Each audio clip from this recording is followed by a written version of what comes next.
আমরা কি তাহলে মিথ্যা কথা কইতেছি? আমরা মিথ্যাবাদী? আরে তুমি এমন করতেছো কেন? হ্যালো, আসসালামু আলাইকুম বন্ধুরা, সবাই কেমন আছেন? আশা করি সবাই ভালো আছেন। আজকে আপনাদের মাঝে নিয়ে আসলাম আরেকটি নাটকের নতুন ভিডিও। নাটকটির নাম হচ্ছে শীতের জামা।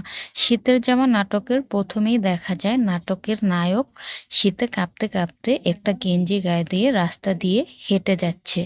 হাঁটার সময় তার সাথে দেখা হয়ে যায় নাটকের নায়িকার সঙ্গে।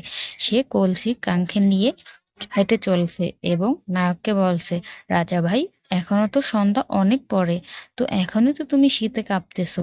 তখন রাজা বলে, শীতের দিন তো, তাই শীত একটু বেশি লাগতেছে, তাছাড়া শীতের কাপড় তো পরি নাই। তখন নায়িকা বলে, তাহলে এখনো শীতের জামা পরতেছো না কেন? শীতের যে কাঁপতেছো। তখন নায়ক বলে, আমার তো শীতের কাপড় নেই, তবে হ্যাঁ, বাবা আসতেছে, সে আমার জন্য নতুন লাল টকটকে একটা শীতের পোশাক নিয়ে আসবো। নায়িকা বলে, তুমি আমারটা নাও না, আমার শীতের কাপড় বলো। সে বলে, না, এটা তো বেডি মানুষের কাপড়। তখন নায়িকা বলে, বেডি আর পুরুষ আছে নাকি? শীত তো শীতেই।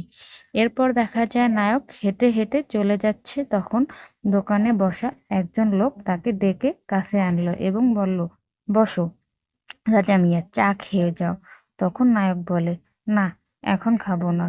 তখন তারপর দেখা যায় লোকটি তাকে খুবই অনুরোধ করতে থাকে, কিন্তু সে বলে, না না, তুমি তো অনেক চা খাইয়েছো আমাকে, কিন্তু আমি তোমাকে কখনোই চা খাওয়াতে পারি না, আমার শরম করে বারবার তোমার কাছ থেকে চা খেতে। এই বলে সে চলে যায়। এরপর দেখা যায় নায়কের বাবা বাড়ি আসছে নতুন জামা কাপড় নিয়ে। সে একে একে তার ছোট ভাই এবং মাকে জামা কাপড় দিতে থাকে। আর পাশে দাঁড়িয়ে আছে নায়ক, শীতে কাঁপতেছে। তখন সে তার বাবাকে বলে, বাবা, সবার জন্য শীতের পোশাক এনেছো, আমার জন্য শীতের পোশাক আনোনি? তখন তার মা উঠে বলে, কেন, তোর না শীতের পোশাক আছে? তখন নায়ক বলে, সে তো অনেক আগের, স্কুলে থাকার সময় কিনে দিয়েছিল, সেটা ছিঁড়ে গেছে। তখন তার মা বলে, তাই নাকি? এই বলে সে উঠে নায়ককে একটা থাপ্পড় মারে, বলে, আমরা কি মিথ্যা কথা বলতেছি, তোর শীতের কাপড় নেই? তখন নায়কের বাবা বলে, হয়েছে হয়েছে, আর মারতে হবে না।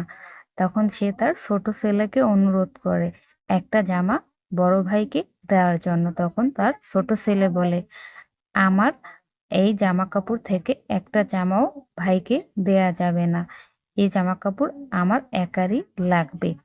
এই বলতে বলতে সে উঠে সেখান থেকে চলে যায়। এরপর দেখা যায় নায়কও গালে হাত দিয়ে ব্যথার্থ মন নিয়ে ঘর থেকে বেরিয়ে যায়। এরপর দেখা যায় নায়ক নায়িকাদের বাড়ি আসে এবং তাকে খবর দেয়, খুব সকালেই মা তাকে যেতে বলেছে, তার বাবা আসছে, তাই পিঠা বানানো লাগবে। বন্ধুরা, এরপর কি হলো জানতে চাইলে নাটকটি এখনই দেখে আসুন এবং আমার চ্যানেলটি সাবস্ক্রাইব করে সাথে থাকুন। ধন্যবাদ।